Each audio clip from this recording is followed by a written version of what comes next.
तुम्हाला मी आज आवळ्याचे चटपटीत आणि मस्त अशा नवीन रेसिपी दाखवणार आहे। तर व्हिडिओ शेवटपर्यंत बघा आणि ह्या दोन्ही रेसिपी नवीन आहेत। तर पहिली रेसिपी आहे आपली आवळ्याचे चिप्स। आता हे आवळ्याचे चिप्स मी कसे बनवले ते सांगते। तर इथे मी पाव किलो आवळे घेतलेले आहेत। आता हे आवळे खूप तुरट मिळाले मला, म्हणजेच खूप निब्बर होते। आता साधारणतः आवळे तुरट असतात, पण हे जास्तच होते, हे गावरानी आवळे होते आणि मला खिसायलाही खूप त्रास झाला। जर तुम्ही सरकारी नॉर्मल असे मोठे रसदार आवळे आणले तर खिसायलाही इझी होतात आणि मस्तपैकी याचे चिप्सही बनतात। जोपर्यंत पी लागत नाही तोपर्यंत असे आवळे खिसून घ्यायचे। मस्तपैकी खिसून झाल्यानंतर त्याच्यावर चवीनुसार मीठ टाकायचं। तर मीठ टाकताना इथं काळं मीठ घ्यायचं आहे। जर तुम्हाला याला मसाला करायचा असेल, जिरे पावडर, ओवा असं लावून तुम्ही बारीक पूडसुद्धा लावू शकता, पण मी इथं प्लेन केलेले आहेत, म्हणजेच फक्त मीठ टाकलेलं आहे, तेही काळं मीठ टाकलेलं आहे आणि मस्तपैकी हे मिक्स करायचं आहे। आता ही रेसिपी करताना आपल्याला कोणतीही झंझट नाही, म्हणजेच की गॅस लागत नाही किंवा प्रमाण नाही किंवा काहीच नाही। कोणीही ही रेसिपी पटकी झट करू शकतो, अशी साधी सोपी सिंपल रेसिपी आहे हे। आता हे मीठ टाकल्यानंतर व्यवस्थित मिक्स करायचं आहे आपल्याला आणि आपण जसं बटाट्याचे चिप्स घालतो सेम त्या पद्धतीने आपल्याला एक एक वाळत घालायचे आहेत।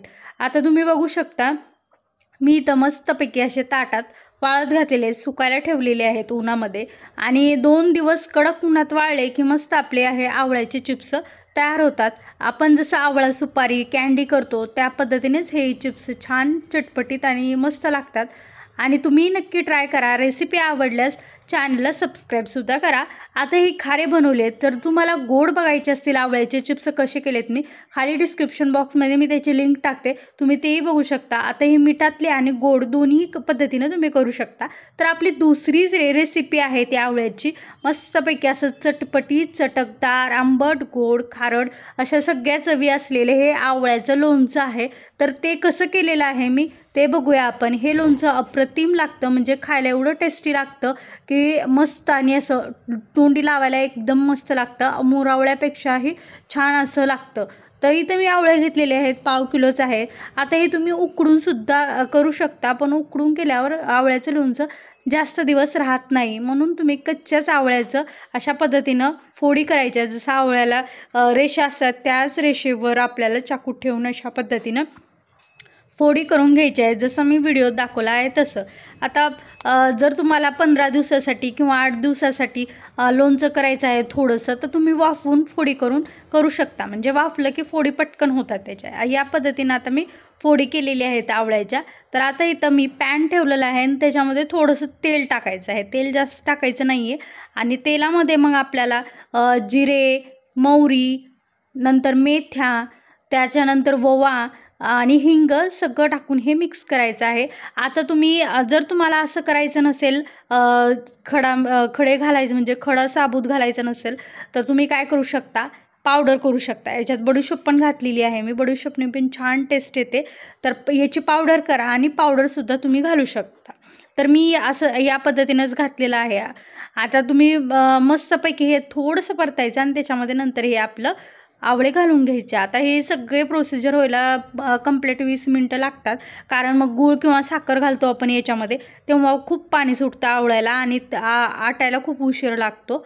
आता हे मस्तपैकी वाफवून घ्यायचे आहेत, 1-2दा झाकणसुद्धा ठेवायचं आहे मध्ये, म्हणजे आवळे वाफतात आणि शिजतात, ती पटकन नरम होतात त्यासाठी। आता तुम्ही याला व्यवस्थित हलवून घ्यायचं आहे। आता मी पॅनमध्ये केल्यामुळं थोडासा उशीर लागला, तुम्ही एका पातेल्यात किंवा कढईत करा, पटकन होतं। आता हे मिक्स केल्यानंतर आपल्याला मीठ टाकायचं आहे थोडंसं आणि मिरेही टाकलेले आहेत मी, लवंग आणि मिरे थोडेसे। तर हे ऑप्शनल आहे, तुम्हाला टाकायचे असतील तर टाकू शकता, नसेल तर कॅन्सल करू शकता। आता मी टाकलेले आहे 2 लवंग आणि 2-4 मिरे टाकलेले आहेत। त्यानंतर याच्यामध्ये चवीनुसार मीठ टाकायचं आहे। आता मीठ तुम्ही अर्धही वापरू शकता, एक साधं मीठ अर्धं आणि काळं मीठ अर्धं असंही वापरू शकता, किंवा मग मी इथं फक्त काळं मीठ घातलेलं आहे, ते थोडंसंच घालायचं आहे, जास्त नाही। कारण गोड आणि मीठ हे जर जास्त प्रमाणात झालं, मीठ जास्त झालं आणि गोड कमी झालं तर छान नाही लागत। तर थोडंसंच मीठ टाकायचं आहे आणि गूळ जास्त टाकायचं आपल्याला, म्हणजे छान लागतं टेस्टला ते लोणचं। मस्तपैकी वाफून घ्यायचं आहे थोडं थोडं. आणि थोडा गॅसचा फ्लेम जो आहे तो मिडियमच ठेवायचा आहे, कारण ही जो आपण घातलेले सगळं जे मसाले आहेत ते जळून जातील नाहीतर. किंवा मग तुम्ही पावडर करायची असेल तुम्हाला तर तुम्ही नंतरसुद्धा घालू शकता. आता गूळ घातलेला आहे मी, तर गूळ किती घ्यायचा आहे तर तुम्ही जेवढ्या आवळे घेतले आहेत त्याचा अर्धा गूळ घ्यायचा आहे. जर पाव किलो घेतले तर सव्वा ग्रॅम आहे तो गूळ घेऊ शकता. आणि अर्धा किलो घेतला असेल तर पाव किलो गूळ घेऊ शकता. हे प्रमाण घेऊ शकता तुम्ही. आणि मस्त असं आवळ्याचं लोणचं तयार होतं. तर इथं गूळ मी असाच टाकला आहे, तुम्ही खिसून टाकू शकता. आता हे जसं जसं आपण शिजवल तसं तसं जास्त पाणी सुटायला लागतं. आणि आवळ्याचा कलर जोपर्यंत चेंज होत नाही तोपर्यंत आपल्याला असं शिजवायचं आहे. आता गॅस तुम्ही मोठा लहान असं करून शिजवून घेऊ शकता याला. आणि मस्तपैकी शिजल्यानंतर हे चिकट असं आवळ्याचं लोणचं तयार होतं. म्हणजे आपण जसं मधाचा पाक तयार होतो तोपर्यंत आपल्याला असं याचं शिजवून घ्यायचं आहे. आणि आता हे शिजताना आपल्याला लवकर कळत नाही की पाक कसा झाला आहे तो, म्हणजे बनला आहे की नाही. तर आवळे एकदा शिजले की मग थंड करायचं हे पाक, म्हणजे आपलं हे शिजायचं बंद करायचं आणि मग चेक करायचं एकदा. जर पातळ असेल तर आणखीन एकदा शिजायला ठेवायचं. आणि नसेल पातळ तर मग आपलं मधासारखं जर झालं हे पाक तर परफेक्ट शिजला असं म्हणायचं. तर हे ट्रिक आहे, तुम्ही असंही करू शकता. कारण बऱ्याचदा काय होतं, मग आवळा नीट शिजला नाही की मग खराब होतं लोणचं किंवा मग चव लागत नाही. मग एकीकडे पाणी आणि एकीकडे आवळ्याच्या फोडी होतात. तर असं अजिबात करू नका. तर लक्ष देऊन केलं तर खूप छान हे लोणचं होतं. आणि भरपूर जेव्हा आवळे आपण करतो 1-2 किलो तेव्हा मग कन्फ्यूज होतं की एवढं पाणी होतं आहे किंवा शिजायला आटायला किती उशीर लागणार. तर त्यामुळं मी इथं सांगितलेलं आहे की तुम्ही ही ट्रिक वापरू शकता. आणि मध्ये मध्ये झाकण ठेवायचं म्हणजे वाफतं.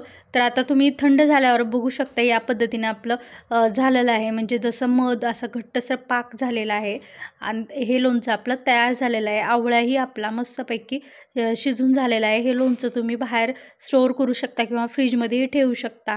मस्त असं आवळ्याचं चटपटी चटकदार लोणचं तयार आहे. रेसिपी आवडल्यास सबस्क्राईब करायला अजिबात